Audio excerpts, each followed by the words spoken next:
Rotted Reviews, and today I'm going to be reviewing a movie that just hit Netflix yesterday. The 2020 movie, The Old Ones. That's not the title of the movie.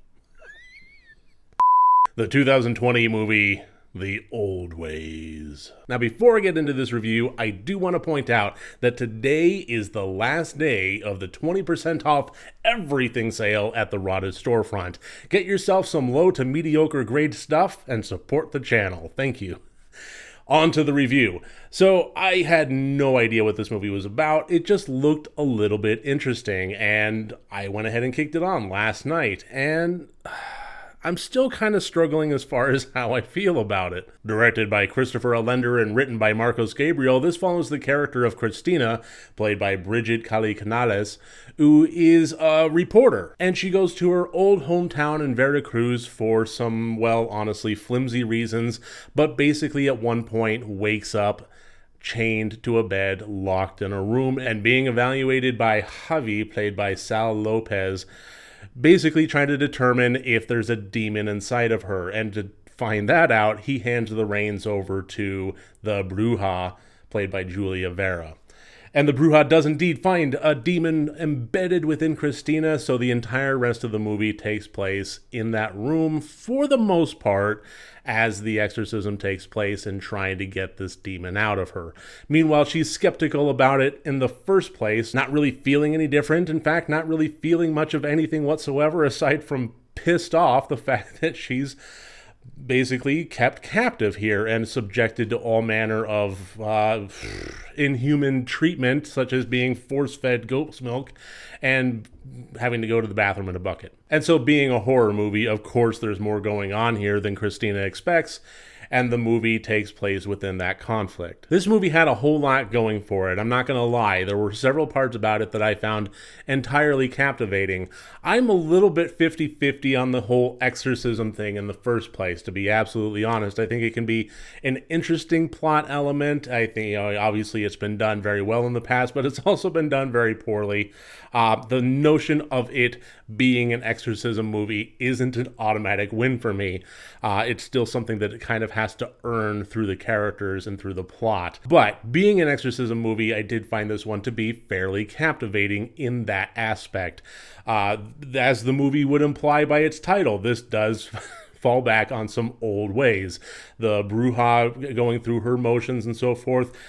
This is a big cultural departure from holy water and the power of Christ compels you. And in that, there is some remarkably vibrant and wonderful and terrifying imagery going on here, which I think it pulled off fairly well. The special effects and so forth of this film, not too shabby. I'm not going to say it's the best in the world, but it was believable. It pulled it off fairly well, and I never saw the strings holding up the rubber bats. Likewise, the sound design, the performances, the editing, the color grading, all of that was pretty well done as far as I'm concerned.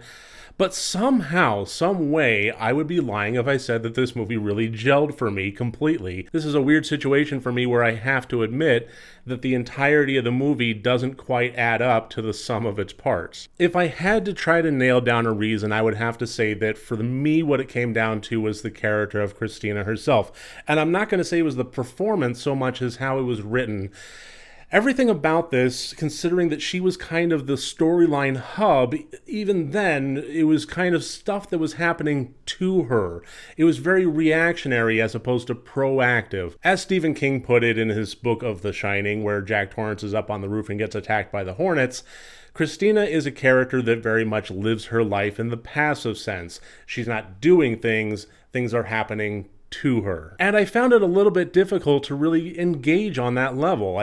Considering that everything about this, the storyline, the conflict, and everything really kind of hinged on this character and put everything on her shoulders, I didn't find her to be all that compelling to have as a protagonist, to have somebody that we follow along with. Instead, I was just kind of astounded at some of the exorcisms practices itself, some of the demon imagery itself, and, the other cast of characters, which I found to be infinitely more interesting. And again, I really don't want to be saying it's the performance. I don't want to be knocking 𝗘𝗾𝗂𝗶𝗽𝗺𝗀 because I think that she actually did perform very well considering the material that there was to work with. It just kind of felt like any attempts to slam home some backstory and some narrative callbacks and other things to really flesh this character out really just didn't work for me. And then providing some, let's just say, externalized addiction sources just felt like an unnecessary, well, hat on a hat kind of. The 2013 remake of The Evil Dead managed to pull that narrative trick off very well, but that's only because they incorporated it into how the other characters interacted with Mia. That really didn't factor into anything here on nearly that level, and in my mind just kind of made the character of Christina that much more unidentifiable. So as it is, taking the entirety of the film, would I recommend it? I think yeah. If you're looking for something that is just one of the best horror movies of the year that's going to scare the pants off of you, you know what, it's probably not going to live up to that ideal. But it is a halfway decent popcorn movie with some pretty darn good visual elements and some surprises along the way, even though I do also have to admit, remaining spoiler-free here, that the nature of the ending itself was very well broadcast in advance. It was something that I saw coming a million miles away, and if it was actually trying to play that up as a big old character arc twist, it kind of failed in that sense.